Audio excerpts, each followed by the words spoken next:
বাংলাদেশের নাগরিকদের জন্য মিলবে না হোটেল পরিষেবা।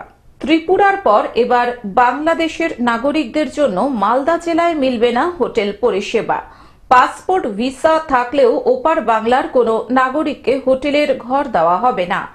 ইংলিশ বাজার শহরের সমস্ত হোটেল মালিককে তাদের সংগঠনের পক্ষ থেকে এই সিদ্ধান্তের কথা জানিয়ে দেওয়া হয়েছে। ফলে আজ থেকে বাংলাদেশিদের জন্য মালদার হোটেলের দরজা কার্যত বন্ধ হয়ে গিয়েছে। এই সিদ্ধান্তটা এই জন্য নিচ্ছি যে বাংলাদেশ থেকে যারা আসছে, তাদের মধ্যে অনুপ্রবেশকারী হতে পারে এবং অনেক উগ্রপন্থী আতঙ্কবাদীও হতে পারে, যারা আমাদের দেশের ক্ষতি করবে, আমাদের সমাজের ক্ষতি করবে। তো সমাজের দেশের বৃহত্তর স্বার্থের জন্য আমরা এই সিদ্ধান্ত নিতে বাধ্য হচ্ছি। বাংলাদেশের অস্থির পরিস্থিতির জন্যই মালদার হোটেল মালিকরা ত্রিপুরার অনুসৃত পথেই হাঁটলেন বলে মনে করা হচ্ছে।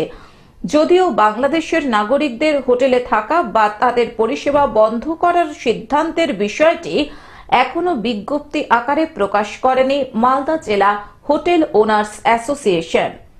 আজকে বাংলাদেশের পরিস্থিতি উত্তাল হওয়ার জন্য আমাদের মালদাতে প্রচুর পরিমাণে অনুপ্রবেশ হচ্ছে এবং আমরা বুঝতে পারছি না যে এই অনুপ্রবেশের মধ্যে কতটা বৈধ এবং কতটা অবৈধভাবে ঢুকছে।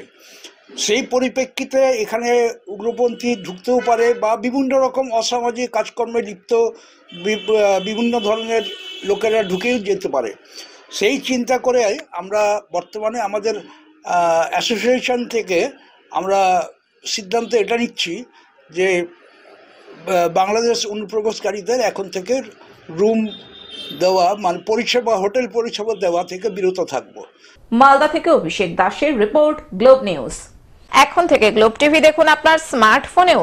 গুগল প্লে স্টোর অথবা অ্যাপল স্টোর থেকে ডাউনলোড করুন গ্লোব টিভি লাইভ অ্যাপ। এছাড়াও জিও টিভি অ্যাপ থেকেও দেখুন গ্লোব টিভি লাইভ।